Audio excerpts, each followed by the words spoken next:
I watched the cream-colored Cadillac Escalade reverse straight into my Honda Accord at full speed. And my first thought was not about the damage or insurance, but about how the woman behind the wheel was definitely going to blame me for this somehow. My name is Ryan Thornton, and I had been living in the Meadowbrook Estates subdivision in Scottsdale, Arizona, for exactly 8 months when this nightmare began. The neighborhood was one of those picture-perfect communities where every lawn looked like it had been measured with a ruler, and every house was painted in HOA-approved shades of beige, tan, or cream. I worked as a software developer from home, which meant I spent most of my time in my modest 3-bedroom house trying to avoid the neighborhood drama that seemed to simmer just beneath the surface of this supposedly peaceful community. The accident happened on a Tuesday morning in March. I had parked my car on the street directly in front of my house, which was completely legal according to both city ordinances and the HOA rules I had studied carefully when I moved in. The street was public property, and residents were allowed to park there as long as they did not block driveways or mailboxes. My car was positioned perfectly within the lines of a legal parking space, at least 3 feet from the nearest driveway. I had just walked outside with my coffee mug in hand, planning to drive to the grocery store, when I saw the Escalade backing out of the driveway 3 houses down. The driver was not looking behind her, that much was obvious. Her head was turned to the side, and she was gesturing wildly with one hand, clearly distracted by something. The SUV picked up speed as it reversed, and I realized with horror that it was heading straight for my parked car. "Hey!" I shouted, starting to run toward the street. "Stop!" It was too late. The Escalade slammed into the front driver's side of my Accord with a sickening crunch of metal and plastic. The impact was hard enough to push my car backward several inches, and I watched as my headlight assembly shattered and scattered across the asphalt like diamonds. The Escalade's driver must have finally realized what happened because the SUV lurched to a stop, the backup lights still glowing white. I stood there on my front lawn, coffee mug still in hand, as the driver's door of the Escalade opened. Out stepped Patricia Whitmore, the vice president of the Meadowbrook Estates Homeowners Association, and possibly the most difficult person I had ever encountered in my 32 years of life. She was a woman in her late 40s with blonde hair that had been processed to within an inch of its life, and she wore a white tennis outfit despite the fact that I had never seen her near the community tennis courts. "What were you thinking?" Patricia shrieked, marching toward me with her phone already in her hand. "Why would you park your car in such a dangerous location?" I blinked at her, genuinely confused. "Dangerous location? It's parked legally on the street in front of my house. You cannot park there. It is completely blocking visibility for people backing out of their driveways."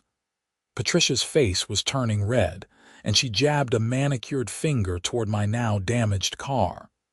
"You did this on purpose." "I did what on purpose?" "Parked legally." I set my coffee mug down on the hood of my mailbox post. "You just backed into my parked car. You weren't even looking where you were going." "I most certainly was looking." Patricia pulled out her phone and started taking pictures of the accident scene. "I am documenting all of this. The HOA will hear about your reckless parking and you will be fined accordingly."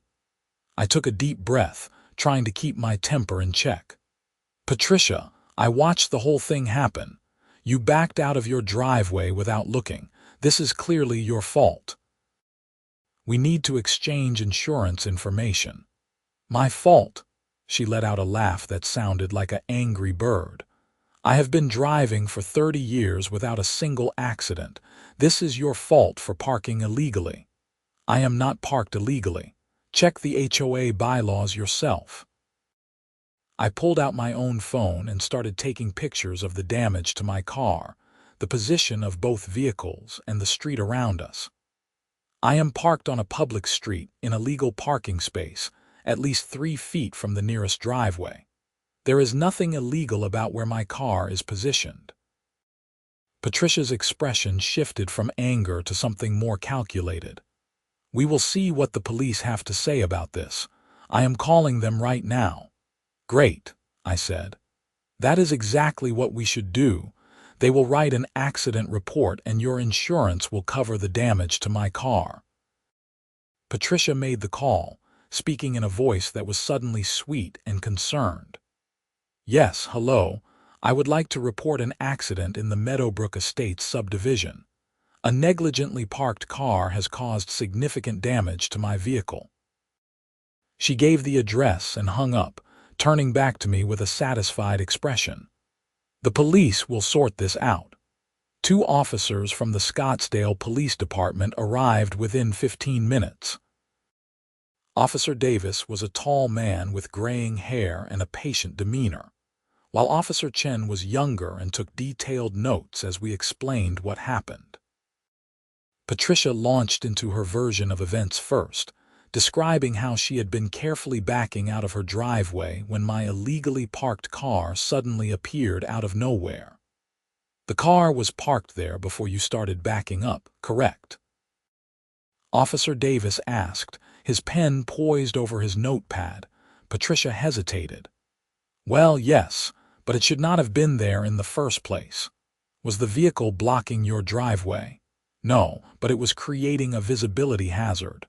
Officer Davis walked over to examine both vehicles. He measured the distance from my car to the nearest driveway with a tape measure, took photographs from multiple angles, and examined the damage to both vehicles. The Escalade had a crumpled rear bumper and a dented tailgate, while my Accord had a destroyed front end with damage to the bumper, hood, and headlight assembly. Mr. Thornton, is this your vehicle? Officer Davis asked me. Yes, sir. How long has it been parked in this location? Since last night around 8. I parked it there when I got home from work. Officer Davis made notes on his pad. And Miss Whitmore, you were backing out of which driveway? Patricia pointed to the driveway 3 houses down. Officer Davis walked over to it and stood at the end, looking back at where my car was parked. He shook his head slightly and returned to us. Based on my investigation, Mr. Thornton's vehicle was legally parked on a public street in a designated parking area. There are no parking restrictions posted on this block, and the vehicle was not blocking any driveways, fire hydrants, or mailboxes. Miss Whitmore, you were operating your vehicle in reverse when the collision occurred. I will be citing you for failure to exercise due care while backing. Patricia's face went from red to purple. This is outrageous. He was parked illegally. Madam, I have verified that the vehicle was parked legally. You are responsible for ensuring it is safe to back up before doing so. Mr. Thornton's vehicle was stationary and clearly visible. Officer Davis handed her a ticket. You will need to exchange insurance information with Mr. Thornton.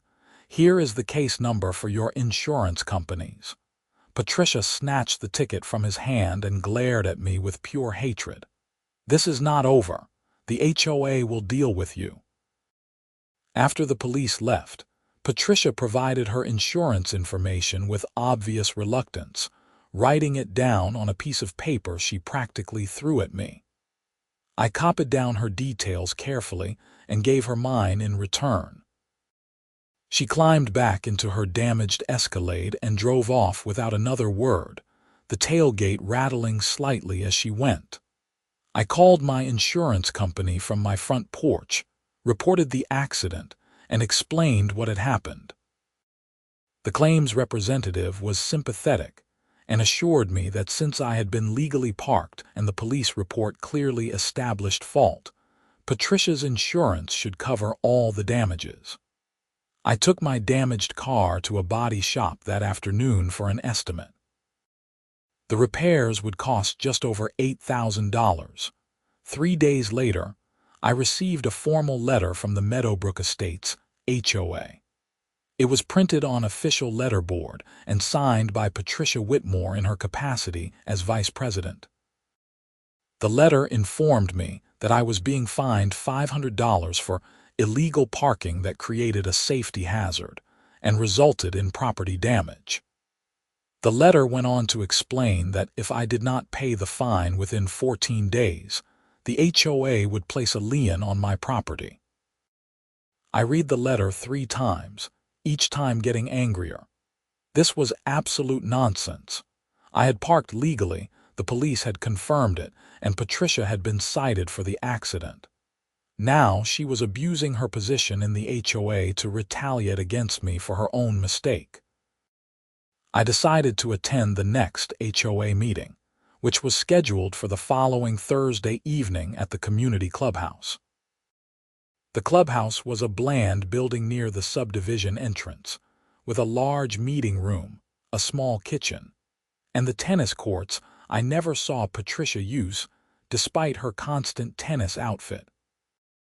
When I arrived at 7, about 20 other residents were already seated in folding chairs facing a table where the HOA board members sat. Patricia was there, of course, sitting next to the HOA president, a retired dentist named Gerald Morrison who seemed more interested in his phone than in the proceedings. The secretary, a nervous-looking woman named Linda Hayes, sat on Patricia's other side, clutching a binder full of papers. The treasurer, a man named Bob Chen, sat at the end of the table looking bored. The meeting started with the usual routine business: discussion of landscaping contracts, pool maintenance schedules, and complaints about people not bringing in their trash cans fast enough. Then Patricia cleared her throat and announced that there was a serious safety issue that needed to be addressed. "We have had a serious accident in our community," Patricia said, her voice dripping with concern.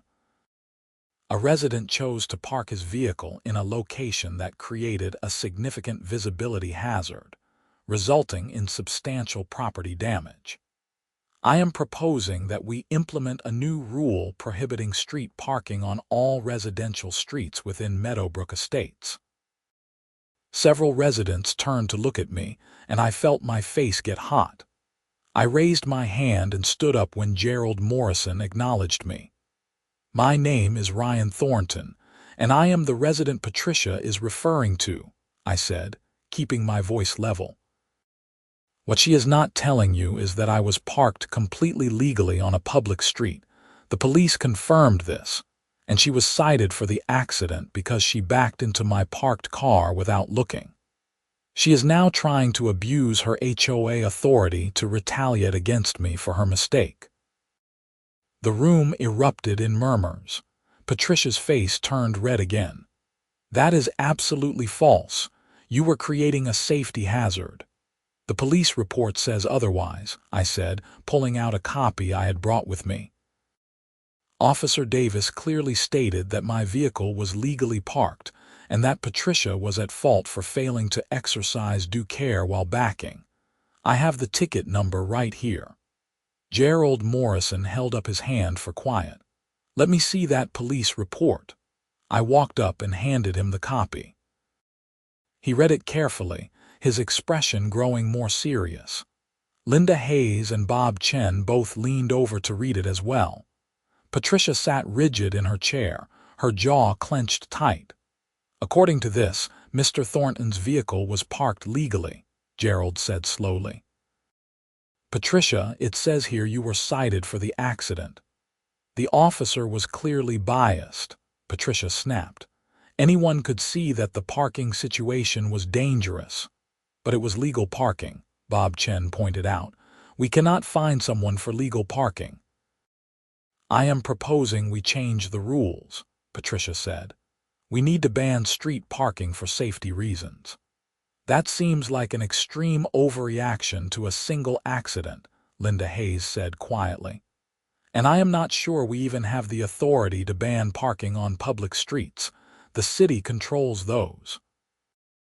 This was news that clearly surprised Patricia. She shuffled through some papers in front of her, looking flustered. "Well, we can certainly ban it on our private streets." "All our streets are public streets," Gerald Morrison said, frowning. "The city maintains them. We only control the common areas and architectural guidelines." I spoke up again. "With all due respect, this is clearly retaliation because Patricia does not want to take responsibility for her mistake. She sent me a $500 fine for illegal parking when the police confirmed my parking was legal. This is an abuse of HOA authority." Several residents nodded in agreement. One man in the back called out, "I park on the street all the time when I have guests over." "Are we going to start fining people for having visitors?" Patricia tried to regain control of the situation. "This is about safety, not about retaliation. Mr. Thornton's careless parking could have resulted in serious injury." "My car was parked and empty," I said. "You were the one driving."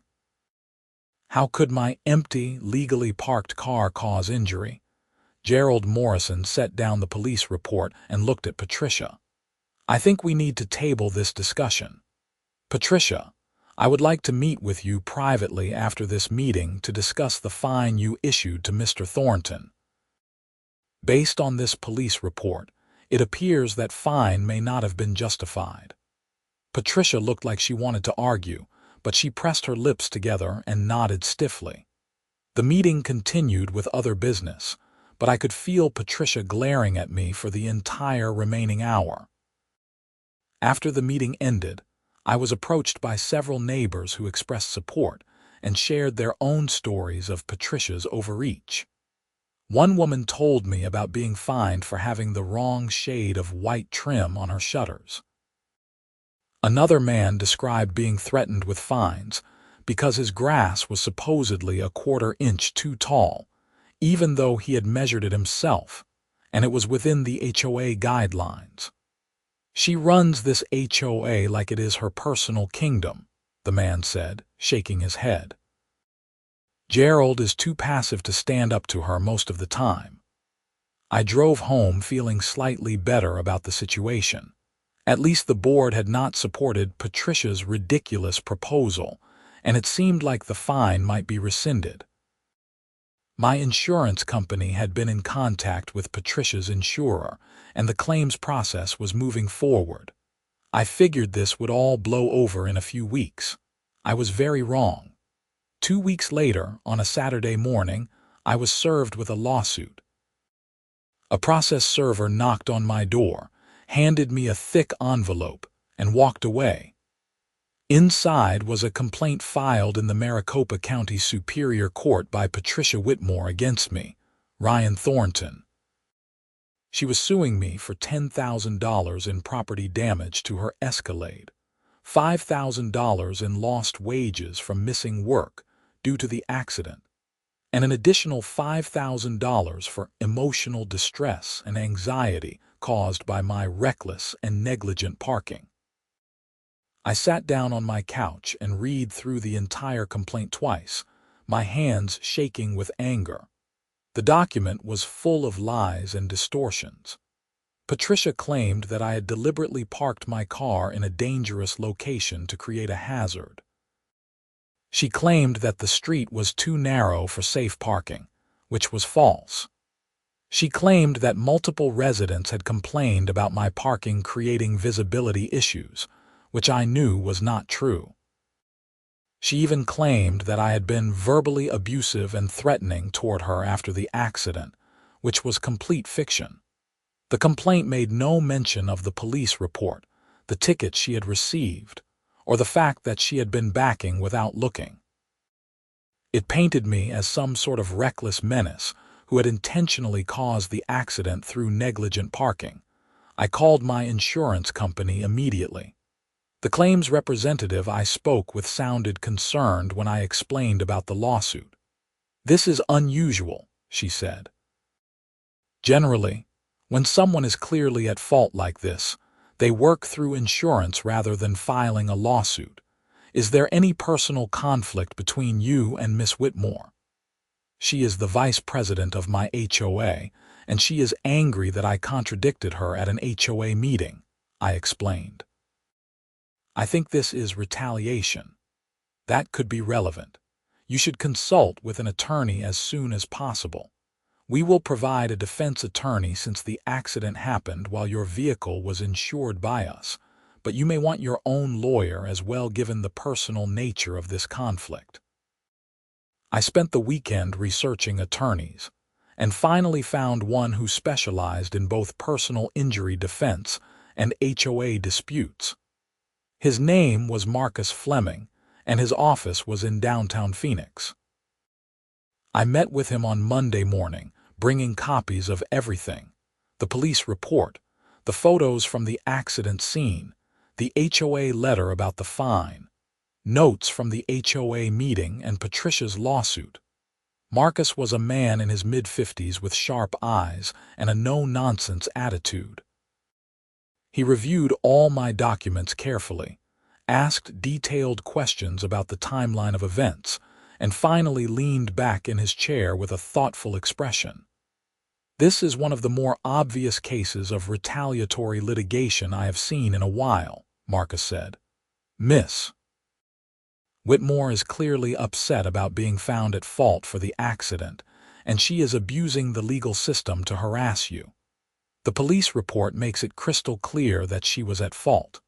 Her own insurance company should be paying for your damages, not the other way around. So what do we do?" I asked. "We file a response to her complaint denying all her allegations. We attach the police report as evidence.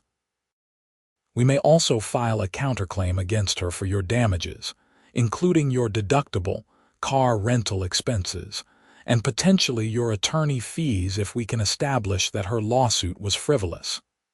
Beyond that, we document everything. If she continues to harass you through the HOA, that strengthens our case that this is all retaliation. You think a judge will really see through this?" "Absolutely. Judges deal with car accidents all the time, and they know how to read a police report. When they see that she was cited for the accident and that your vehicle was legally parked, her case will fall apart. The question is whether we can get sanctions against her for filing a frivolous lawsuit." I left Marcus's office feeling more hopeful but also anxious about the mounting costs. Even though my insurance would cover the attorney they provided for the accident claim, Marcus's fees for handling the broader case and the HOA issues would be my responsibility. He estimated it could cost several $1,000s before this was over. The legal process moved slowly. Marcus filed our response to Patricia's complaint, and we began the discovery phase where both sides could request documents and information from each other. Patricia's attorney, a lawyer named Jennifer Brooks, sent us extensive discovery requests asking for years of driving records, cell phone records from the day of the accident, and even my employment history. Marcus said this was a common tactic to bury the other side in paperwork and drive up costs. Meanwhile, life in Meadowbrook Estates became increasingly difficult. Patricia did not give up on making my life miserable. I started receiving violation notices for the most petty things imaginable. One week, I got a notice saying my trash can was visible from the street for more than 12 hours after pickup.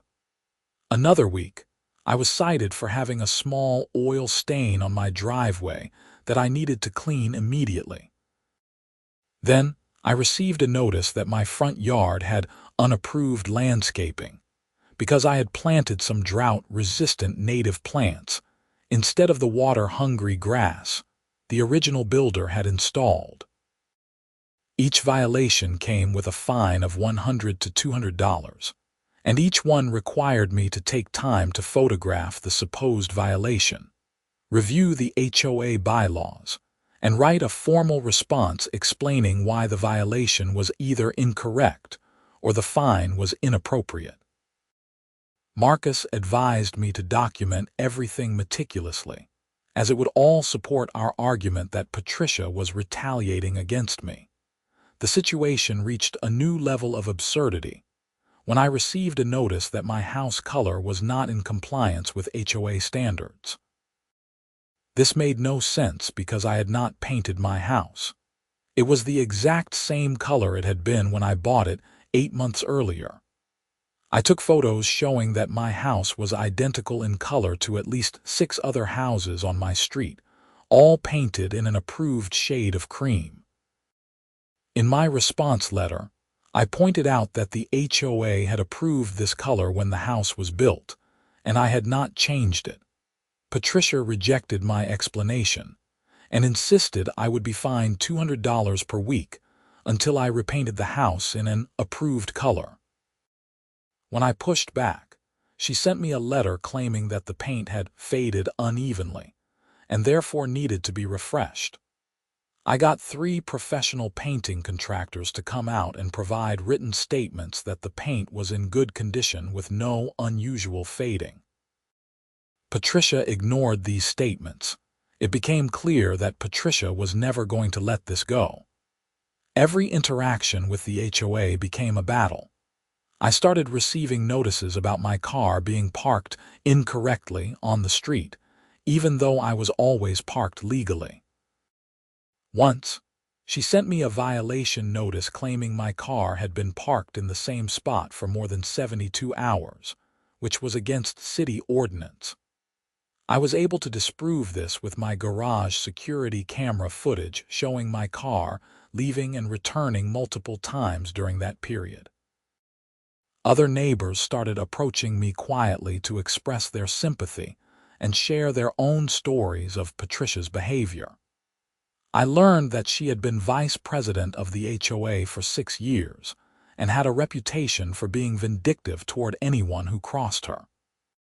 One neighbor, a retired teacher named Helen Rodriguez, told me that Patricia had tried to force her to cut down a 40-year-old mesquite tree because it did not fit the aesthetic vision for the community.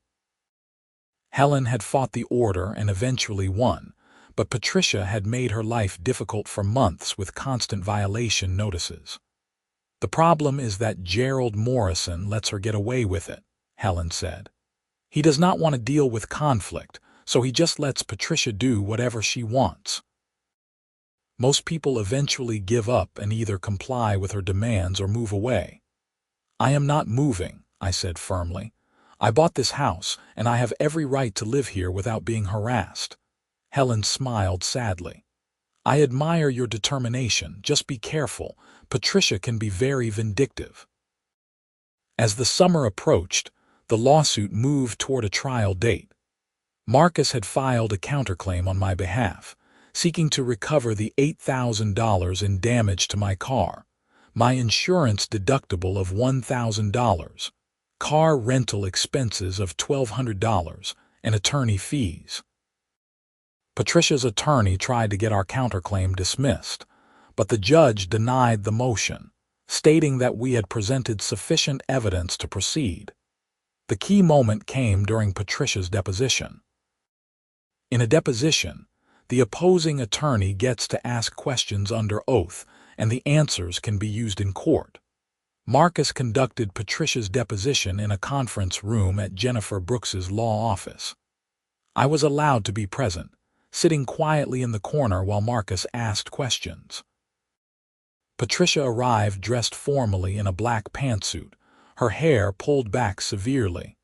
She was clearly nervous, fidgeting with her hands and drinking water constantly. Jennifer Brooks sat beside her, occasionally objecting to Marcus's questions. Marcus started with basic background questions, establishing Patricia's role in the HOA and her relationship with me. Then he moved to the accident itself. "Miss Whitmore, can you describe what you were doing immediately before the accident?" "I was backing out of my driveway to go to a tennis lesson," Patricia said. "Were you looking behind you as you backed up?" "Of course I was." "Did you see Mr. Thornton's vehicle parked on the street?" Patricia hesitated. "I saw a vehicle, but it was parked in a location that made it difficult to see properly." But you did see it before you started backing up. I saw something there, yes. So you saw Mr. Thornton's vehicle and you backed into it anyway, Jennifer Brooks objected. That is argumentative. Marcus rephrased.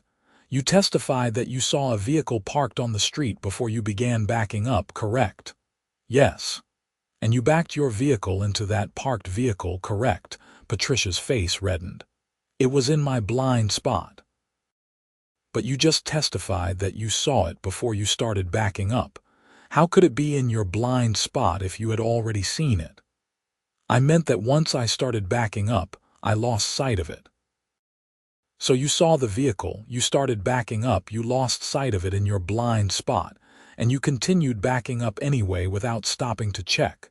Patricia looked at her attorney, who gave her a slight nod. I was being careful. Miss Whitmore, were you cited by the police for this accident?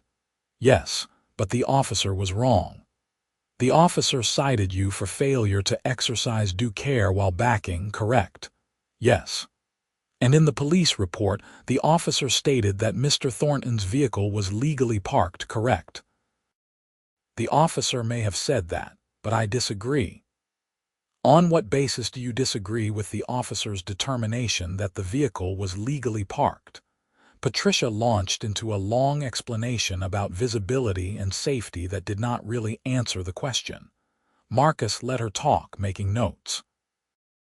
Then he pulled out a copy of the Scottsdale City Code and the HOA bylaws. Miss Whitmore, can you point to any law or regulation that prohibits parking on a public street in the location where Mr. Thornton's vehicle was parked? Patricia flipped through the documents, her face getting increasingly red. It was a safety hazard. That is not what I asked. Can you point to any specific law or regulation that Mr. Thornton violated by parking his vehicle in that location? It should be against the rules. But it is not against the rules, is it? Not yet, but I tried to implement new rules after this accident. Because you were upset that you had been found at fault for the accident? No, because I wanted to prevent future accidents. Marcus introduced into evidence the letter Patricia had sent me threatening fines, the proposal she made at the HOA meeting, and the various violation notices I had received in the months following the accident. Miss Whitmore, is it accurate that you have sent Mr. Thornton numerous violation notices since the accident? I have sent him notices when he violated HOA rules, yes. How many violation notices have you sent Mr. Thornton since the accident in March? Patricia looked at her attorney again. I do not know exactly.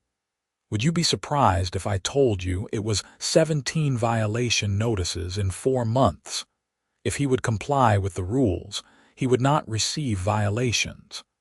Have you sent 17 violation notices to any other resident in the past 4 months? Patricia shifted in her seat. I would have to check the records. In your role as vice president, do you typically send that many violations to a single homeowner in such a short period? Only when necessary.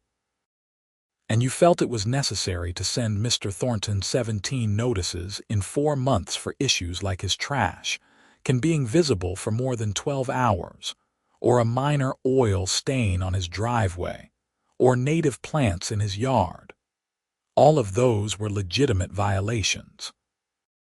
Marcus spent the next hour going through each violation notice, forcing Patricia to explain the justification for each one. By the end, it was clear to everyone in the room that the violations were petty and retaliatory. Patricia's credibility was crumbling. The most damaging part came when Marcus asked about Patricia's claim for emotional distress. Miss Whitmore, in your complaint, you are seeking $5,000 for emotional distress caused by this accident. Can you describe the emotional distress you experienced? I was very upset and anxious after the accident. Did you seek any medical treatment for this emotional distress? No. Did you see a therapist or counselor? No. Did you take any medication for anxiety or stress? No. Did you miss any work due to emotional distress? I missed 3 days of work after the accident. And what is your occupation? I am a real estate agent. As a real estate agent, you work flexible hours and are largely self-employed, correct, I suppose. So when you say you missed 3 days of work, you mean you chose not to show properties or meet with clients for 3 days. I was too upset to work. But you attended an HOA meeting 2 days after the accident, correct? Patricia looked trapped. Yes. And at that meeting, you appeared calm and professional enough to propose new parking rules and conduct HOA business. I was doing my duty as vice president. So you were too emotionally distressed to work as a real estate agent, but not too distressed to attend meetings and conduct HOA business. Jennifer Brooks objected, but the damage was done.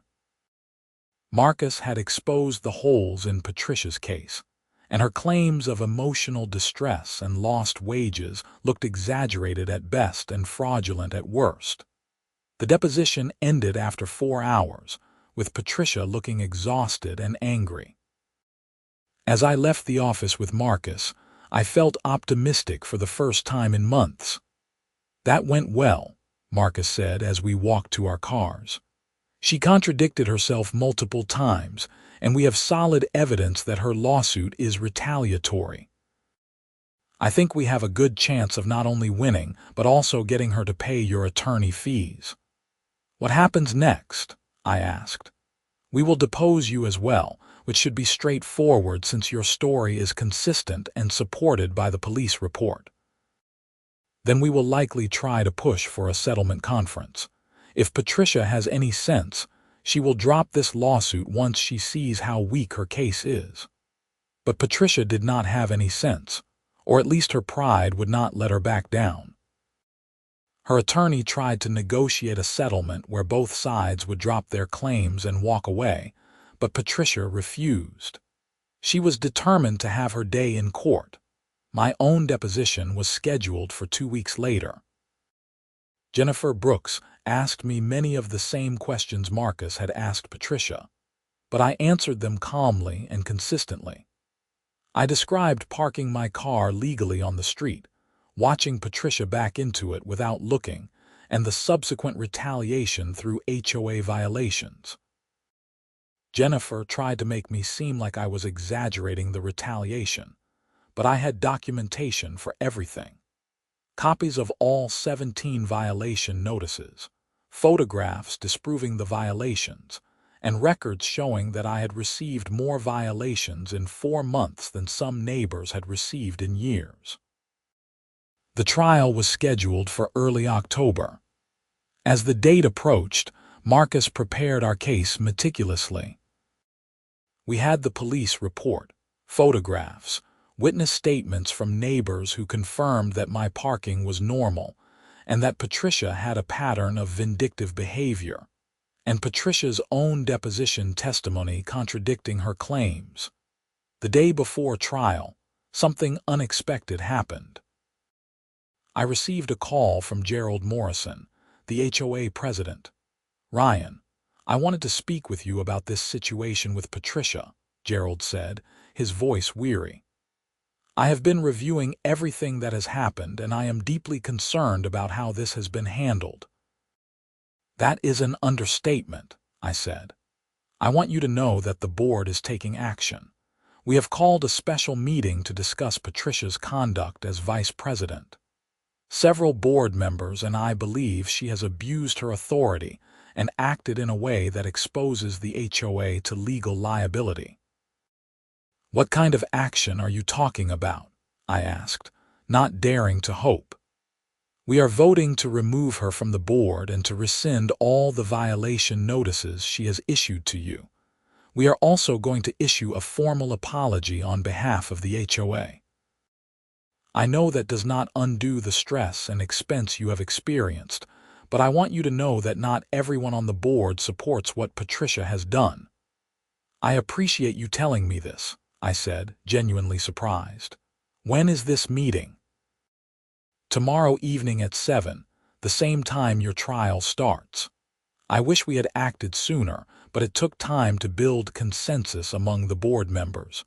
Patricia can be very intimidating, and some members were afraid to stand up to her. Will she still be on the board when the trial happens? The meeting is scheduled for 7, and we will vote immediately. But even if she is still technically vice president at the start of your trial, the board's position will be clear. We do not support her actions, and we believe you have been treated unfairly. This was significant news. Marcus was thrilled when I told him. This helps our case tremendously, he said. If the HOA itself is disavowing Patricia's actions, it makes it even clearer that she was acting out of personal vendetta rather than legitimate concern. The trial took place in a courtroom at the Maricopa County Superior Court. It was a bench trial, meaning a judge would decide rather than a jury. The judge assigned to our case was the Honorable Margaret Flores, a woman in her 60s with a reputation for being sharp and impatient with nonsense. Patricia arrived with Jennifer Brooks, wearing another severe black pantsuit. I sat at the defendant's table with Marcus, who had arranged all our evidence in organized binders. The courtroom was mostly empty except for a few people in the gallery, including Helen Rodriguez from my neighborhood, who had come to support me. Judge Flores called the court to order and asked both sides to present their opening statements. Jennifer Brooks went first, painting Patricia as a careful driver who had been put in danger by my reckless parking. She argued that I had created a hazard by parking too close to Patricia's driveway, and that the accident was the foreseeable result of my negligence. Marcus's opening was more direct.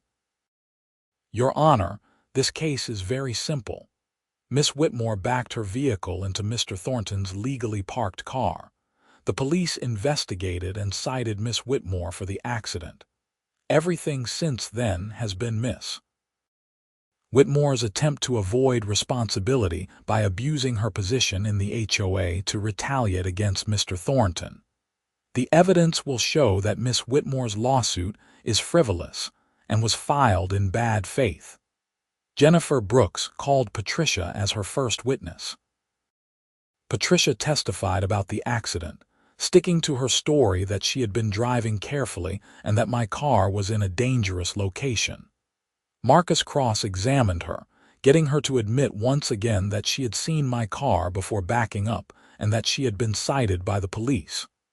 Miss Whitmore, you testified in your deposition that you saw Mr. Thornton's vehicle before you started backing up, correct? I saw a vehicle, yes. And that vehicle was not moving, correct? Correct. It was parked stationary, not posing any immediate threat. It was in a bad location. But it was not moving or threatening you in any way. No.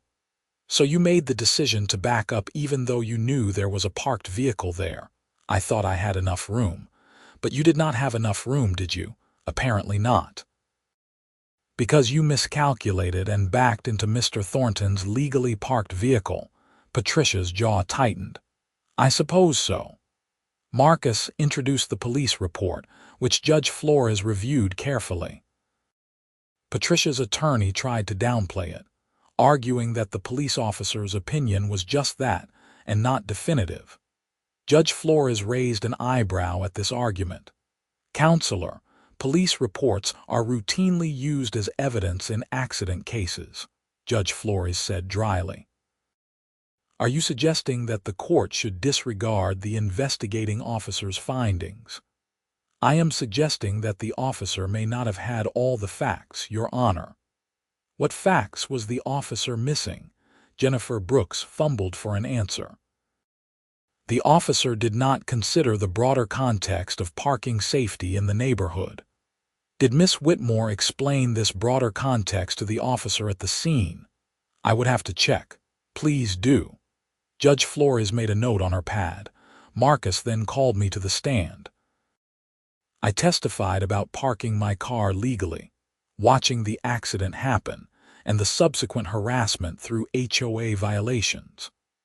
Marcus entered all 17 violation notices into evidence, along with the photographs and documentation showing that most of them were unfounded. Jennifer Brooks cross-examined me, trying to suggest that I had a personal vendetta against Patricia. "Is it not true that you publicly contradicted Miss Whitmore at an HOA meeting?"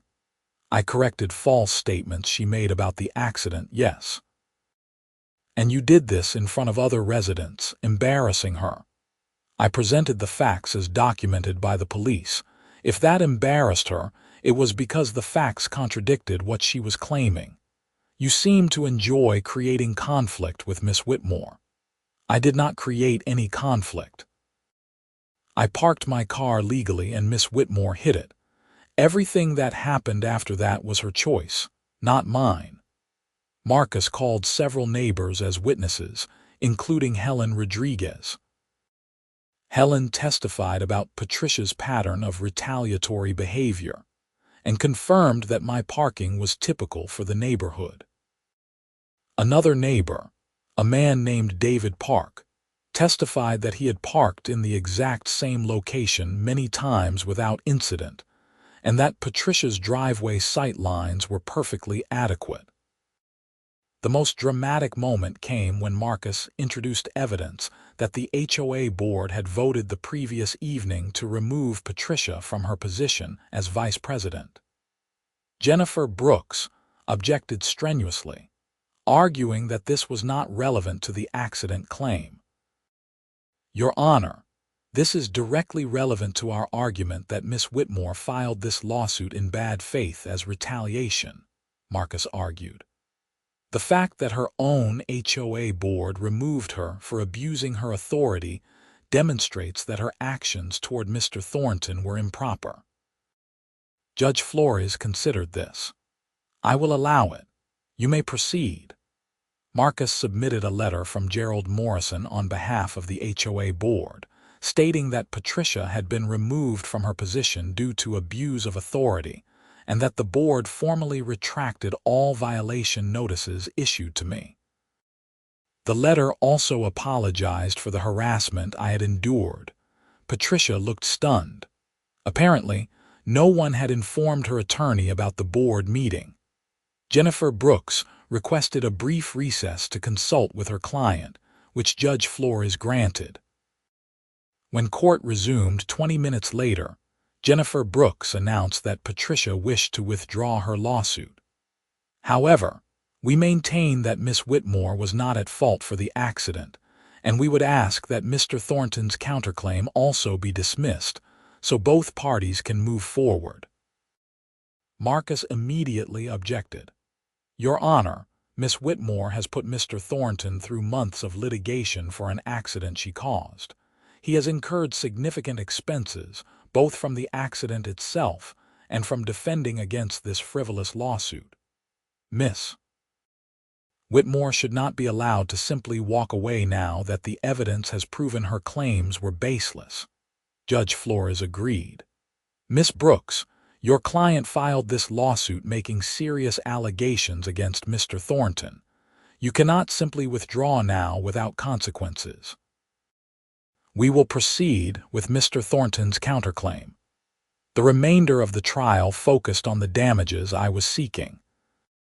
Marcus presented evidence of the $8,000 in repairs to my car, the $1,000 insurance deductible I had paid, the $1,200 in car rental expenses, and the attorney fees I had incurred. We had documentation for all of it. Judge Flores took a brief recess to review the evidence and then returned with her decision. "I have reviewed all the evidence presented in this case, and my findings are as follows. Miss Whitmore was clearly at fault for the accident. She backed her vehicle into Mr. Thornton's legally parked car. The police report confirms this, and Miss Whitmore's own testimony admits that she saw the vehicle before backing up. Mr. Thornton did nothing wrong. His vehicle was parked legally on a public street in a properly designated parking area." Patricia stared straight ahead, her face pale. Furthermore, Judge Flores continued, the evidence clearly demonstrates that Miss Whitmore filed this lawsuit in bad faith as retaliation for Mr. Thornton challenging her authority at an HOA meeting. The pattern of violations, the board's removal of Miss Whitmore from her position, and her own contradictory testimony all support this conclusion. This lawsuit was frivolous and should never have been filed. Judge Flores ruled in my favor on the counterclaim, awarding me the full $8,000 for car repairs, $1,000 for my deductible, $1,200 for car rental expenses, and an additional $15,000 in attorney fees. The total judgment against Patricia was over $25,000. Additionally, Judge Flores said, looking directly at Patricia, I am sanctioning you, Miss Whitmore, for filing a frivolous lawsuit. You will pay an additional $5,000 to the court for wasting judicial resources on a baseless claim. I hope this serves as a lesson about abusing the legal system for personal vendettas. Patricia's face crumpled, and she looked like she might cry. Jennifer Brooks quickly gathered her materials and left the courtroom with her client. Marcus and I stood in the hallway outside the courtroom after the trial concluded. That went as well as it possibly could have, Marcus said, shaking my hand. Judge Flores saw right through Patricia's nonsense. You should receive the full amount of the judgment, and if Patricia does not pay, we can pursue collection actions. Thank you for everything, I said. I could not have gotten through this without your help. You did the hard part by documenting everything and standing your ground. A lot of people would have just given up and moved. Helen Rodriguez and David Park congratulated me as we left the courthouse. Maybe now we can have some peace in the neighborhood, Helen said hopefully.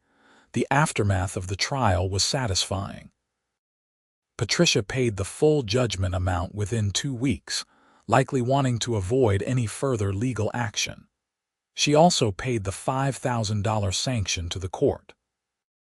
I later heard through the neighborhood grapevine that her homeowner's insurance had refused to cover any of her costs because she had been the at-fault driver and had filed the lawsuit against their advice. The HOA board followed through on their commitment to reform. They elected a new vice president, a retired engineer named Susan Martinez, who was known for being fair and reasonable. The board also implemented new procedures to prevent any single board member from unilaterally issuing violation notices. Now, all violations had to be reviewed and approved by at least 2 board members before being sent to residents. Patricia tried to remain in the neighborhood for a few months, but the social fallout was too much for her. Neighbors who had feared her for years now felt emboldened to push back against her judgment and gossip. She had lost her position of authority, and without it, she was just another resident with an expensive judgment against her. Her house went up for sale in December, and she moved out in January. I kept every document from this experience in a carefully organized file. The police report, the lawsuit, the trial transcript, Judge Flores's ruling, everything. Not because I expected to need it again, but as a reminder that standing up to bullies and abusers of authority is worth the effort, even when it is difficult and expensive. The neighborhood changed after Patricia left. The HOA became more reasonable and focused on actual community issues rather than petty power games. The new board worked on real improvements like updating the playground equipment and organizing community events. Neighbors seemed more relaxed, no longer worried about vindictive violation notices for minor infractions. One warm evening in March, almost exactly a year after the accident, I was sitting on my front porch when Helen Rodriguez walked by with her dog. She stopped to chat, and we ended up talking for over an hour about how much the neighborhood had improved. You know, you did all of us a favor by standing up to Patricia, Helen said. She bullied people for years, and everyone was too afraid or too tired to fight back. You showed us that we did not have to just accept it. I was just protecting myself, I said. I never intended to become some kind of neighborhood hero. Well, hero or not, you made a difference. This is a much better place to live now. As Helen walked away with her dog, I looked at my Honda Accord parked on the street in front of my house, exactly where it had been parked the morning of the accident. The repairs had been done perfectly, and you could not even tell it had been damaged. It sat there legally parked, causing no problems for anyone, just like it should. I thought about everything that had happened over the past year: the accident, the harassment, the lawsuit, the trial, and ultimately the vindication. It had been stressful and expensive, but it had also been worth it. I had stood my ground against someone who abused their authority, and I had won. The sun was setting over the desert, painting the sky in shades of orange and purple. My house was the same cream color it had always been. My lawn was neatly maintained within HOA guidelines, and my car was parked legally on a public street. Everything was exactly as it should be, and I had fought hard to keep it that way. Sometimes doing the right thing is not easy, and sometimes standing up for yourself means enduring months of stress and conflict. But in the end, the truth prevails. Patricia learned an expensive lesson about abusing authority and filing frivolous lawsuits. The neighborhood learned that they did not have to tolerate petty tyranny from HOA board members. And I learned that I was stronger than I thought, capable of fighting back against injustice, even when it seemed overwhelming. I finished my coffee and went inside, closing the door on a chapter of my life that had tested me in ways I never expected.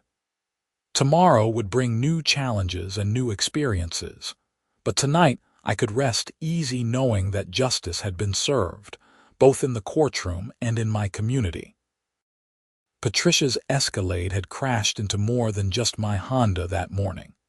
It had crashed into the limits of what people would tolerate from a power-hungry HOA board member.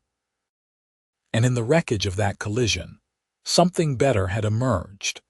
A neighborhood where people could park legally without fear, plant native gardens without harassment, and live their lives without constant scrutiny from someone who thought their position gave them unlimited authority.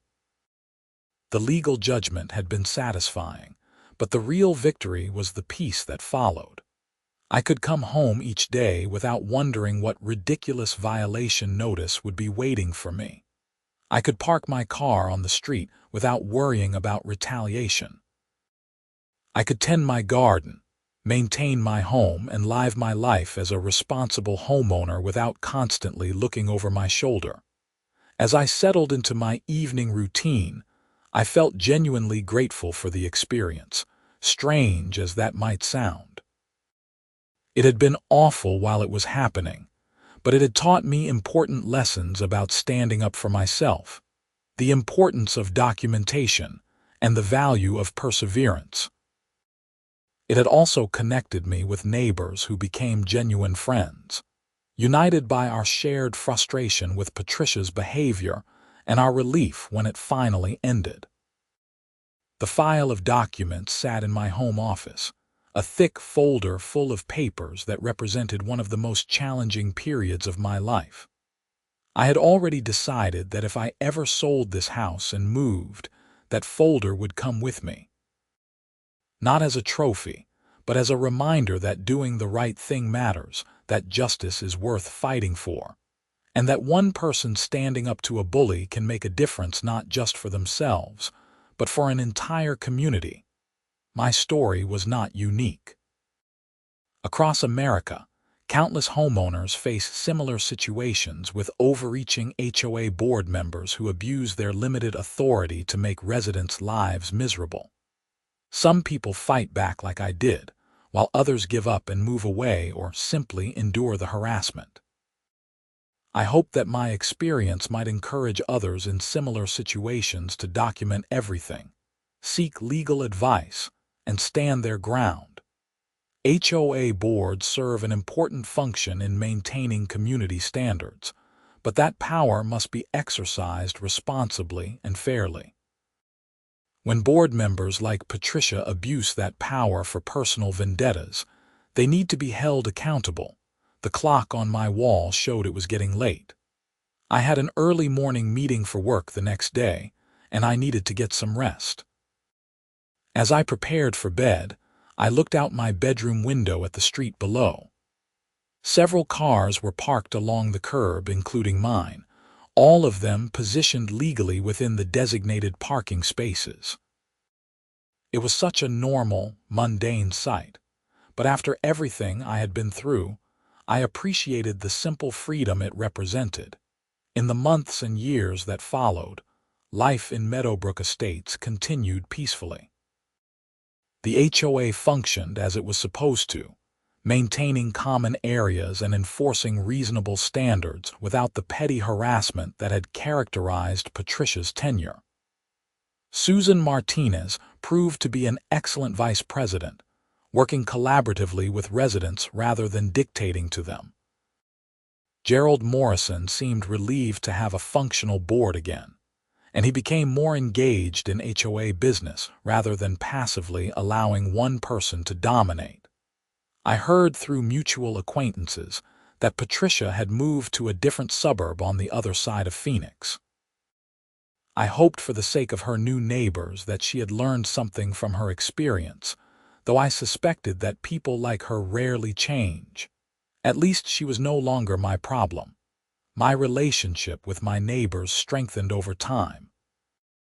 David Park and I became friends, often grabbing lunch together or meeting up to watch sports. Helen Rodriguez became like an aunt to me, always ready with advice or a home-cooked meal.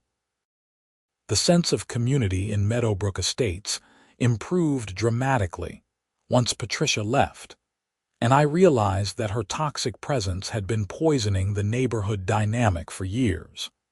The financial judgment I received from Patricia covered all my expenses, and then some. After paying Marcus's fees and reimbursing myself for the various costs I had incurred, I still had several $1,000s left over.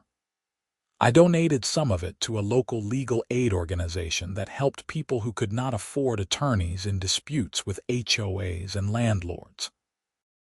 It seemed like a fitting use of the money.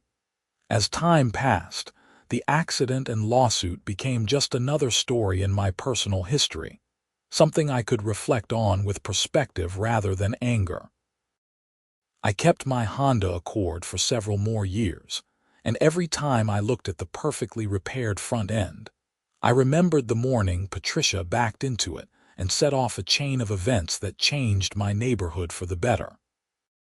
The experience taught me valuable lessons about legal processes, the importance of documentation, and the need to stand up for yourself even when it is difficult and expensive. It also taught me about community, resilience, and the satisfaction that comes from fighting for what is right. These were lessons I carried forward into other areas of my life, making me more confident and better prepared to handle future challenges. In quiet moments, I sometimes wondered what would have happened if I had just accepted Patricia's version of events, paid the fines she demanded, and tried to stay under the radar. I would have avoided months of stress and thousands of dollars in legal fees. But I also would have remained under her thumb, subject to her whims and vindictive behavior. The neighborhood would have continued suffering under her petty tyranny. Sometimes the easy path is not the right path. Looking back on everything that happened, from that Tuesday morning when the Escalade crashed into my Accord to the moment Judge Flores handed down her ruling, I felt a sense of satisfaction that went beyond the monetary judgment. I had stood up to a bully who abused her authority. I had navigated the legal system successfully. I had helped create positive change in my community. These were accomplishments worth far more than the $25,000 Patricia paid me. And so life went on in Meadowbrook Estates, with its neat rows of cream and beige houses, its well-maintained common areas, and its residents who could now park legally without fear of retaliation. My story became part of the neighborhood lore, occasionally mentioned when new residents asked about the HOA or when old-timers reminisced about the bad old days under Patricia's rule. I was fine with being remembered that way, as the person who stood up to the HOA Karen and won. The desert sun continued to shine on Scottsdale.